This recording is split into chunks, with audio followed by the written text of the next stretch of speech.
The letter arrived on cheap yellow paper, sealed with the gold mark of the coalition. Ambassador Lin Wei held it with shaking hands. 60 years of human effort had been answered with 2 short lines. Earth's application was denied. Earth would remain a protected primitive world. Lin Wei set the paper down on his desk in Geneva and stared out the window at the morning traffic below. People were drinking coffee at outdoor tables. Children were walking to school. None of them knew that the sky was about to fall. 3 hours later, the first Dralin warship dropped out of jump space above the Pacific Ocean. Then another. Then 40 more. The fleet hung in low orbit like dark teeth. Warlord Kelvar of the Dralin Imperium stood on the bridge of his flagship and looked down at the blue planet with cold amusement. He had been given a simple order by the Coalition Council. Make an example of Earth. Show every other young species what happens when they ask for too much. Kelvar tapped the command panel with one clawed finger. Begin the lesson. 12 cities. Pick the brightest ones. The orbital strikes lasted 4 minutes. Geneva went first. Lin Wei never heard the impact that killed him. He was still holding the letter when the building above him turned into white light.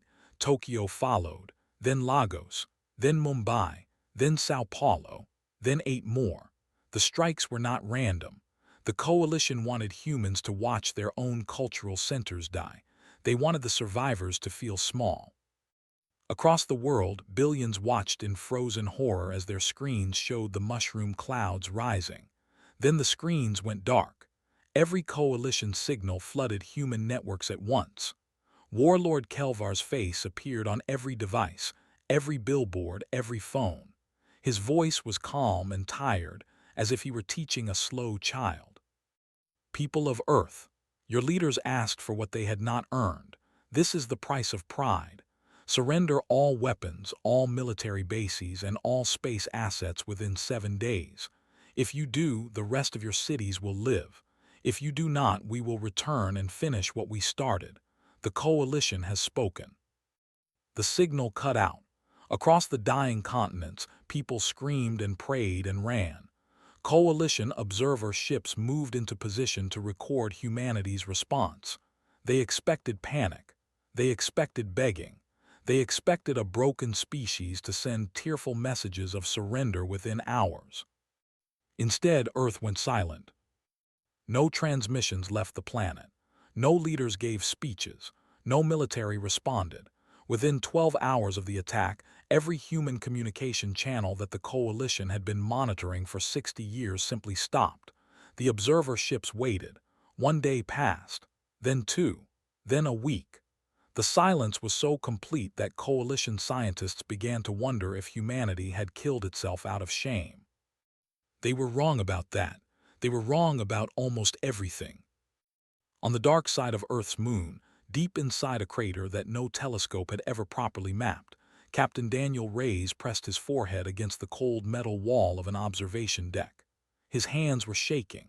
He had watched Tokyo burn from this window. His wife and his daughter had been in Tokyo that day. They had been visiting his wife's mother. He had spoken to them 6 hours before the strike. His daughter had asked him to bring back a stuffed bear from the gift shop at the lunar base. He had promised her. Now there was no Tokyo, no gift shop, no bear, no daughter. Reyes did not cry. He was past crying. He had been a fighter pilot for 18 years and he knew that grief had to wait. His commanding officer was already striding across the deck toward him, boots clicking on the metal floor. Admiral Hannah Pierce was 62 years old, gray-haired and small, and she walked like a woman who had been preparing for this exact day for half her life. She stopped beside Reyes and looked out at the dead surface of the moon. How many? Reyes asked. His voice was flat. 12 cities, roughly 400 million dead in the initial strikes, another 200 million wounded. The coalition gave us 7 days to surrender. They have already started celebrating on their colonies. Reyes closed his eyes, and the project, ready, has been ready for 3 years. We were waiting for them to give us a reason. Reyes turned to look at her. The Admiral's face was carved from stone. She had lost a son to a coalition raiding party 15 years ago. She had spent every day since then building the answer. "Are the Council and the surface governments on board?" Reyes asked. "What is left of the surface governments is on board. The Council voted 4 hours ago. Unanimous. Project Final Word is authorized." "What are my orders, ma'am?" Admiral Pierce was quiet for a long moment. She watched the Earth rise slowly over the lunar horizon, blue and white and beautiful and bleeding. Then she spoke in a soft voice that carried no warmth at all. "Wake them up, Captain, wake all of them up. Every sleeper cell, every hidden fleet, every weapon we built in the dark. The galaxy thinks we are children. We are going to teach them what we really are." Reyes nodded once. He turned and walked toward the command center. Behind him, the Earth burned. Above him, somewhere in the darkness, 60 years of secret work waited to be unleashed. The Coalition had given humanity 7 days to surrender. Humanity would not need 7 days. Humanity had been ready for 60 years. The silence had only just begun. Snow fell on a small farmhouse in northern Finland, covering the wooden roof and the empty driveway. Inside, an old man named Alexei was packing a single suitcase. He had lived in this house for 30 years. He had raised 2 daughters here. He had buried his wife in the small cemetery down the road.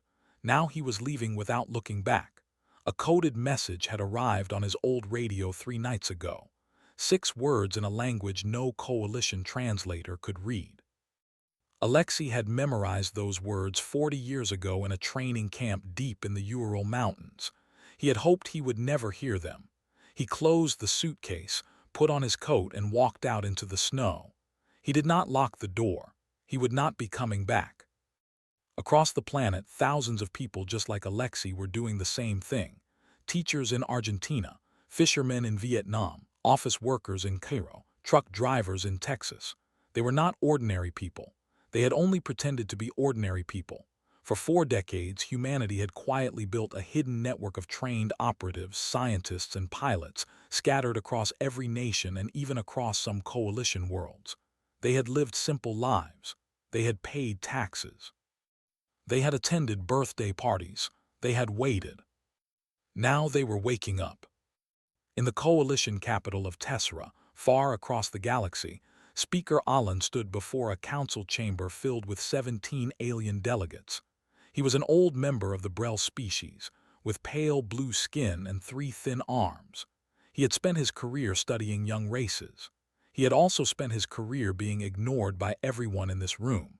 Today he was trying one last time.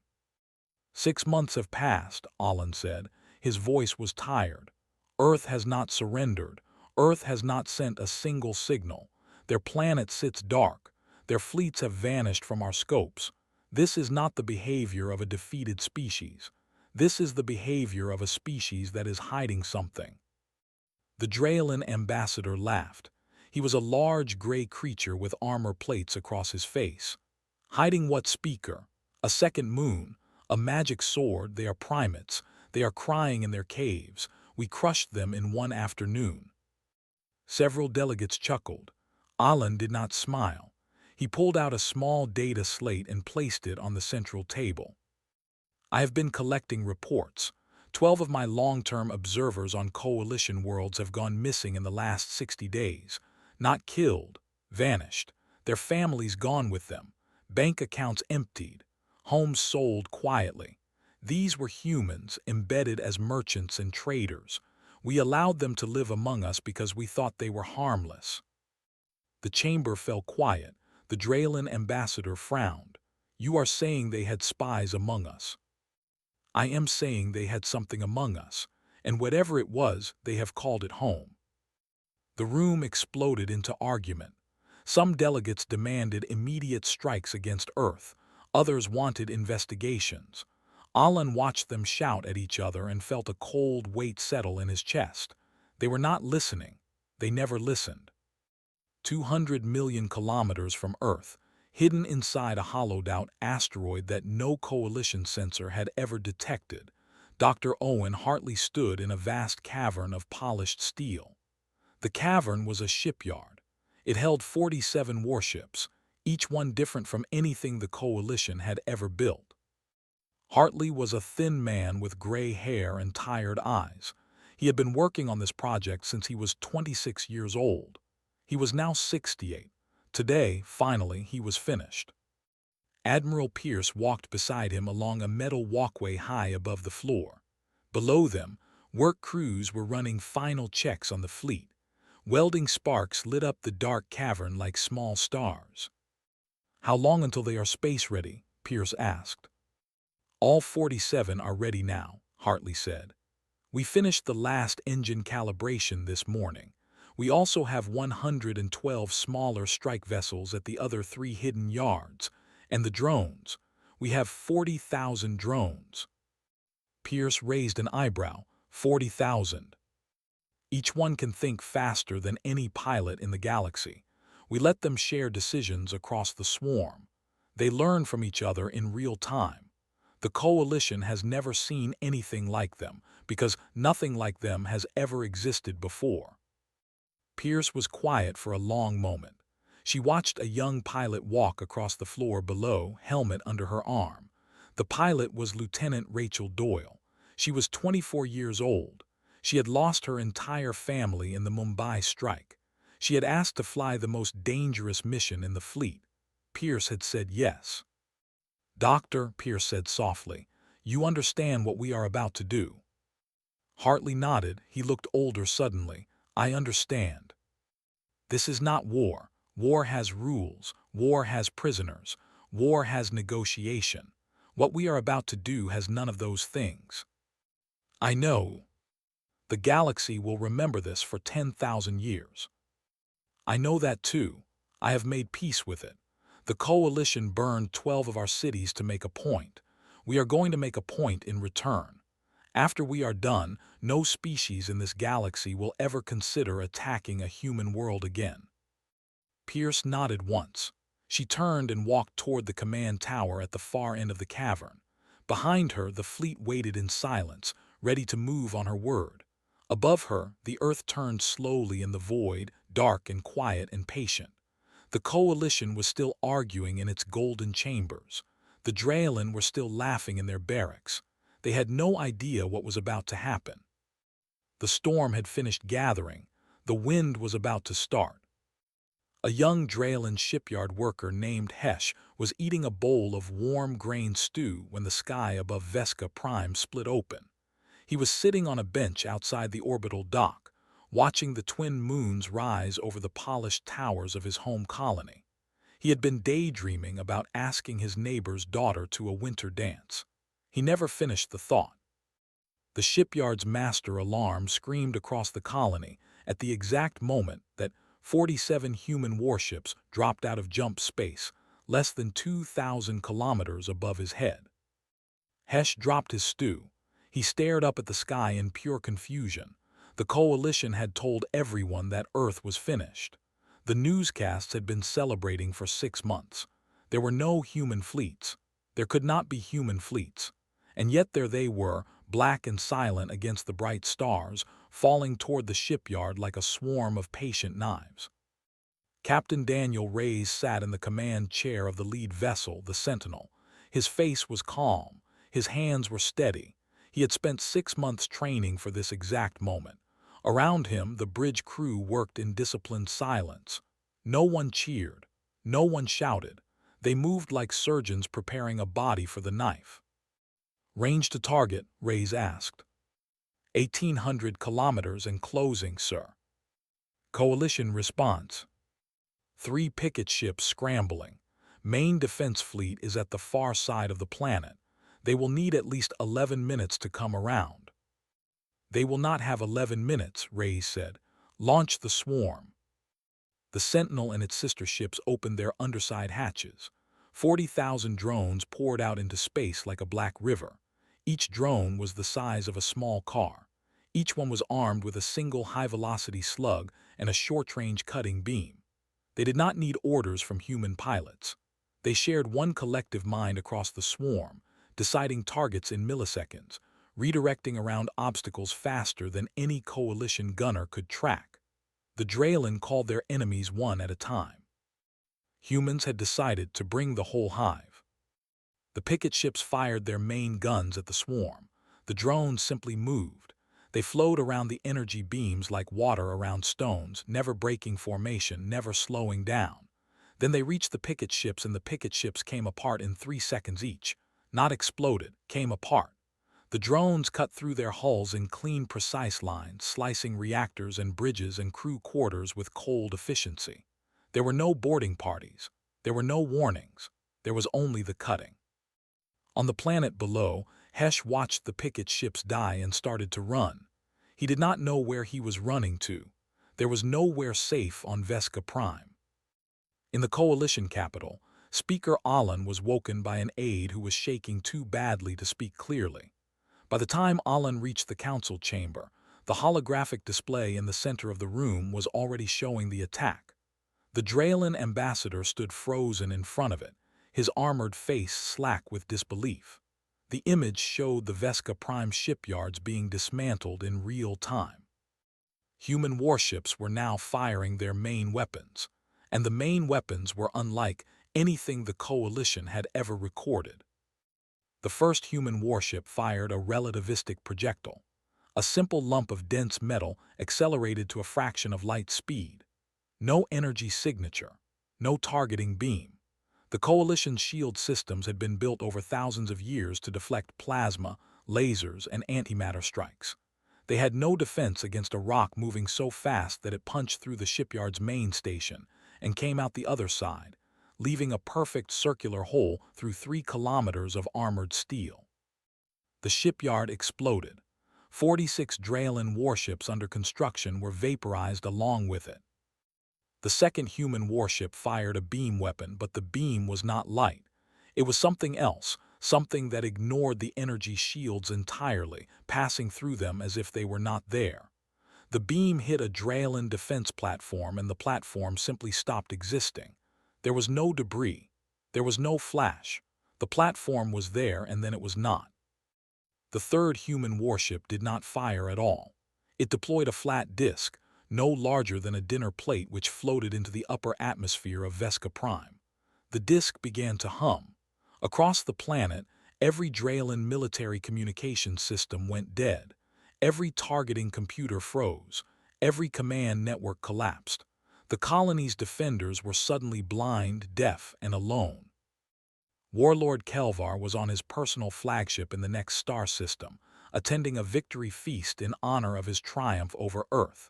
He was eating roasted meat from a golden plate when the news reached him. He laughed so hard that he choked on his food. He told his officers it was a human tantrum.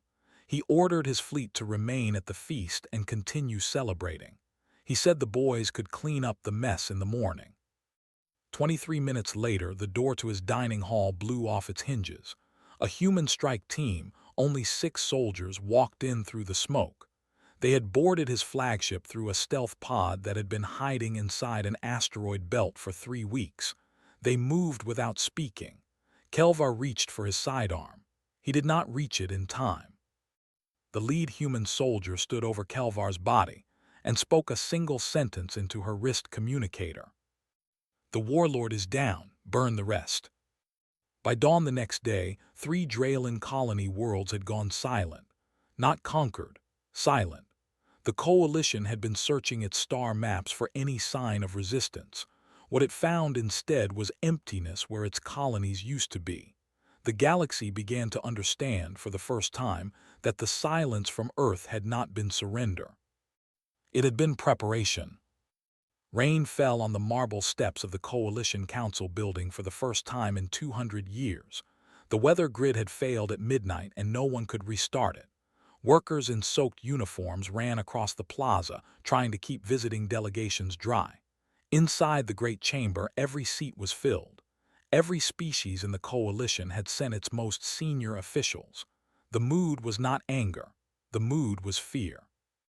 Fear smelled different in every species, but today the chamber stank of all 17 kinds at once. Speaker Alan stood at the central podium. He looked thinner than he had 6 months ago. His 3 arms were folded across his chest. 3 of our colonies are gone, he said. Vesca Prime, Doru Station, Karn 9. 68 million coalition citizens are dead. Our shipyards are in ruins. Our warlord is dead. The humans achieved this in 28 hours using technology none of us recognized. I warned this council 6 months ago. I will not be laughed at today. The chamber was silent. We have two choices: offer peace, return what we took and pray they accept, or finish them. Half measures will only invite more death. The Trellan ambassador stood up. He was tall and thin, covered in pale white feathers. Peace. They have killed our soldiers and burned our worlds. We must crush them so completely that no species in this galaxy ever dares lift its head against us again. A roar of agreement filled the chamber. Alan's shoulders sank. I propose a grand fleet, the Trellan continued. Every member species contributes its best warships. We gather at the Corland Nebula. We strike Earth with 2,000 vessels. We end this once and for all. The vote took less than an hour. 16 of 17 species voted yes. Only Alan voted no. He sat down and closed his eyes. He could already see the future, and the future was full of fire. Far across the galaxy on the dark side of Earth's moon, Admiral Hannah Pierce stood before a holographic map. Around her sat 12 senior officers. Captain Reyes was there. Dr. Hartley was there. Lieutenant Rachel Doyle sat at the back, her hands folded neatly in her lap. The coalition has taken the bait, Pierce said. They are gathering at the Corland Nebula. 2,000 ships, 12 species. They believe they will destroy Earth. She tapped the map. A glowing circle appeared around the nebula. They will not. We will destroy them, all of them, in one place. We will not allow a single ship to escape. Reyes looked up. Ma'am, 2,000 ships. We have less than 300. Correct. Then how? Pierce gave a small, tired smile. Because they are gathering, because they think numbers will save them. Captain, what is the most dangerous mistake an army can make? Reyes thought for a moment, standing still in one place. Yes. Pierce turned to Dr. Hartley. Doctor, show them what we have built. Hartley pressed a button. A new image appeared, a small black sphere no bigger than a marble. This is what we call a pulse anchor, Hartley said quietly.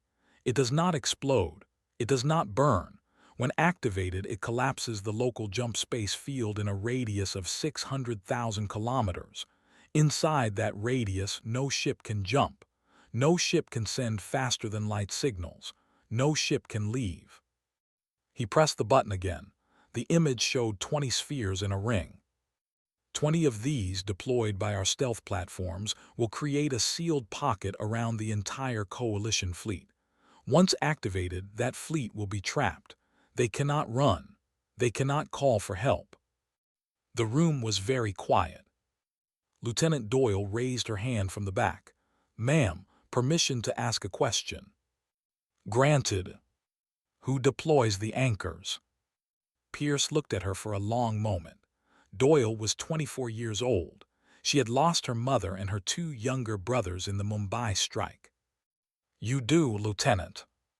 Doyle nodded once. She did not smile, she did not cry. Yes, ma'am. You will lead 20 stealth fighters, 1 anchor each, into the heart of the enemy formation. You will plant them in a precise ring while the coalition is still assembling.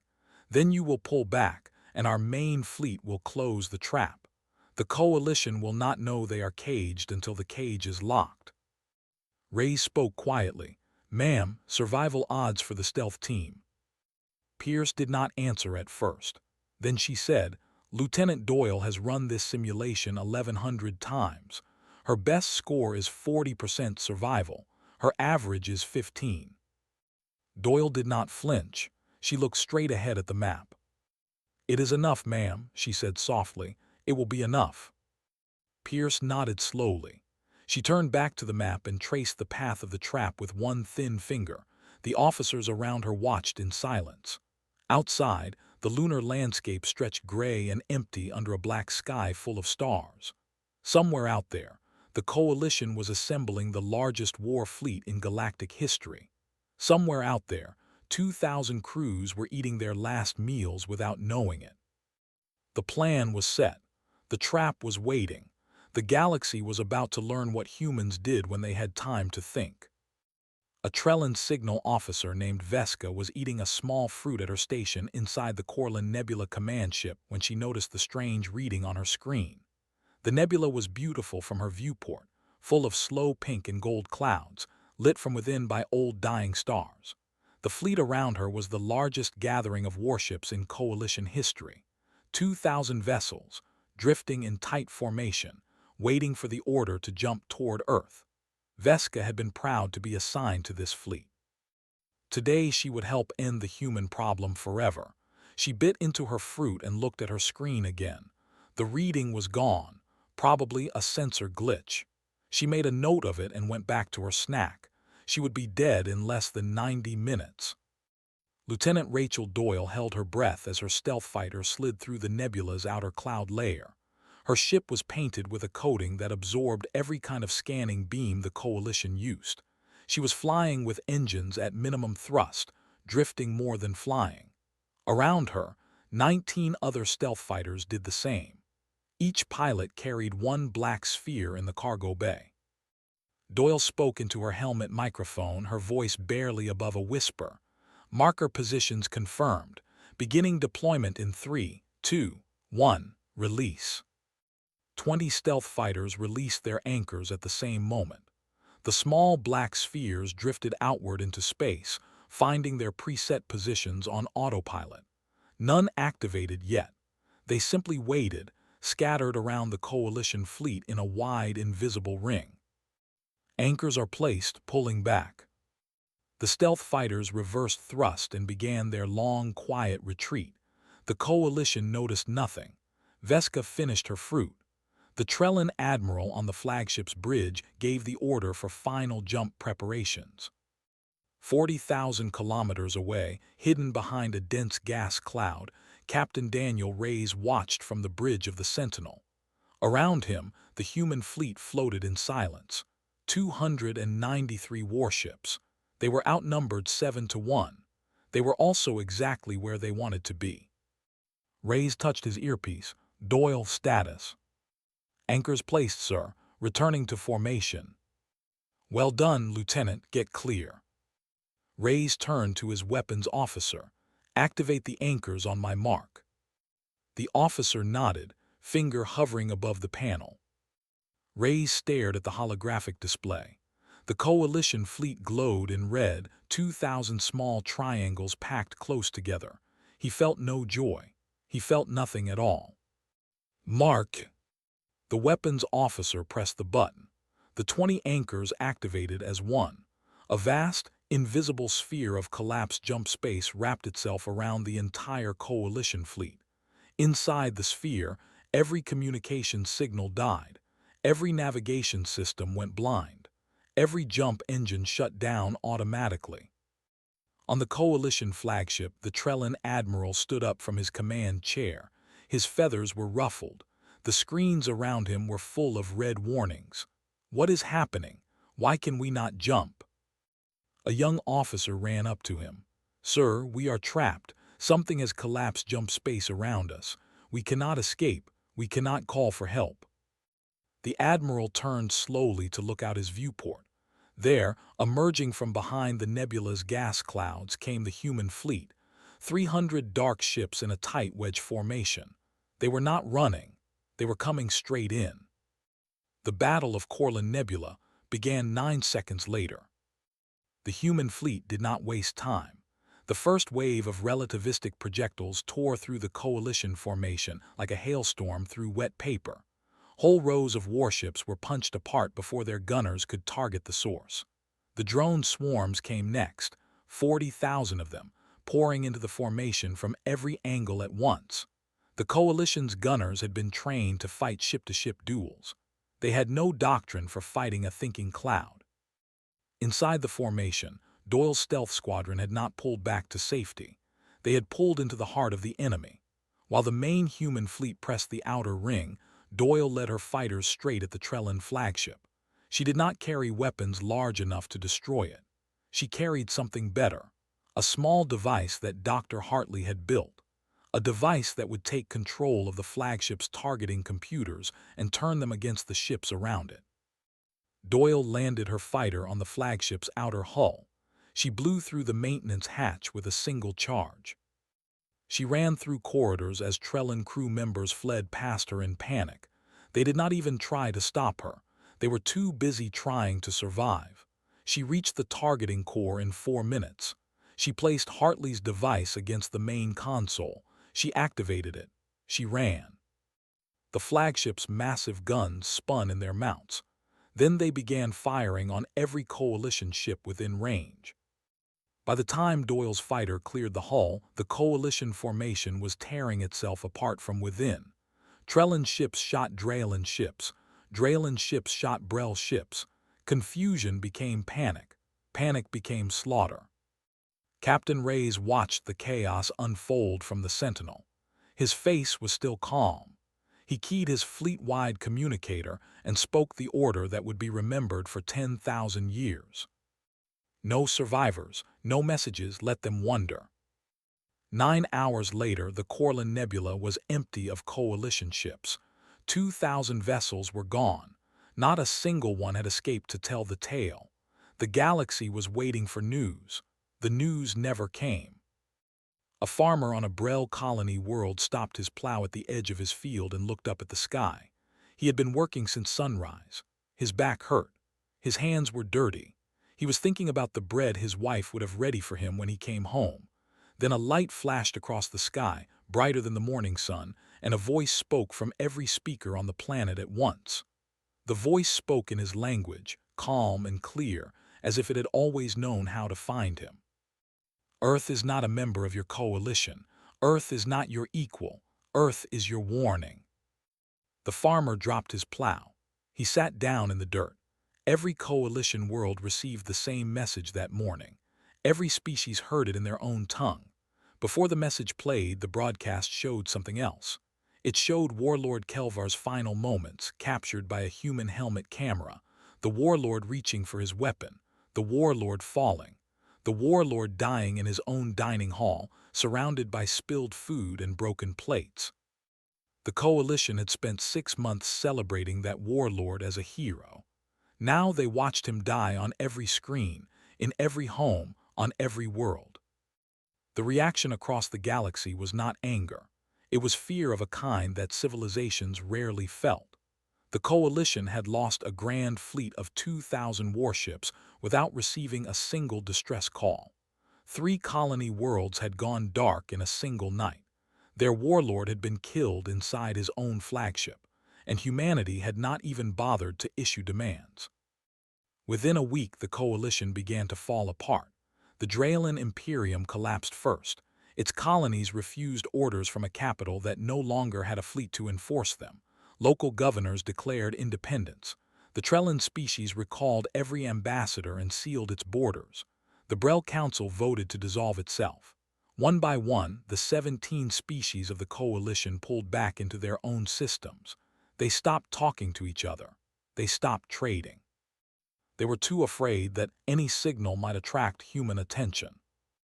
The galaxy went silent. Not silent like Earth had been silent, that careful waiting silence.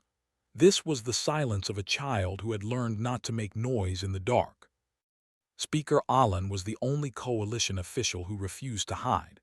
2 months after Corland Nebula, he boarded a small unarmed ship and flew alone to Earth. He carried no weapons. He carried no demands. He only carried a single question. He landed on a quiet airfield in what had once been southern France. Admiral Hannah Pierce was waiting for him on the runway, her gray hair stirred by the cool spring wind. She did not salute him. She did not threaten him. She simply walked up to his ship and waited. Alan came down the ramp slowly, his 3 arms held out to show that they were empty. He bowed his head. "I have come to ask one thing," he said softly. "What does humanity want? Whatever it is, we will give it. Worlds, resources, technology, anything. Just please tell us." Admiral Pierce looked at him for a long moment. Behind her, the sun was setting over the green French hills. Birds were singing in the trees. The world smelled of rain and grass and earth that was slowly healing. "Speaker," she said quietly, "we do not want anything from you. We never did. We tried for 60 years to join your coalition because we thought we needed friends out there. We learned what your friendship was worth on the day you burned our cities. Now we want only one thing." "What thing?" "To be left alone." Alan stared at her. His 3 eyes blinked slowly. "That is all." "That is all. You will not come here. You will not contact us. You will not send ships near our system. We will not come to you. We will not contact you. We will not send ships near your systems. The galaxy is large. We can share it without sharing space. That is the offer. There will not be another."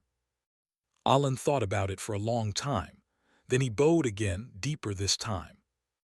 "It is agreed," he said.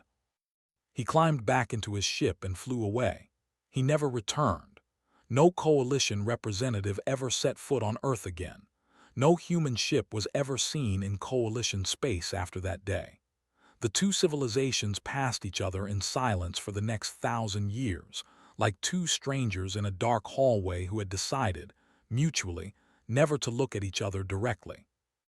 On a quiet hillside outside what had once been Tokyo, Captain Daniel Reyes knelt in the soft brown earth. He was holding a small sapling in his hands. Its leaves were pale green and trembling in the breeze. His daughter had loved trees. She had pressed flat leaves into the pages of her school books. She had asked him, on their last call, if they could plant a cherry tree in the backyard when she came home from her trip. Reyes dug a hole with his bare hands. He placed the sapling carefully in the soil. He covered the roots gently. He stayed there on his knees for a long time, his head bowed, his eyes closed. The wind moved through the new grass. The sun was warm on his shoulders. Lieutenant Rachel Doyle stood on the hillside above him, watching the stars come out over the Pacific. The sky was clean. No signals, no fleets, no chatter, just stars and quiet and the slow turning of the world. The galaxy had gone silent. Humanity at last had been heard.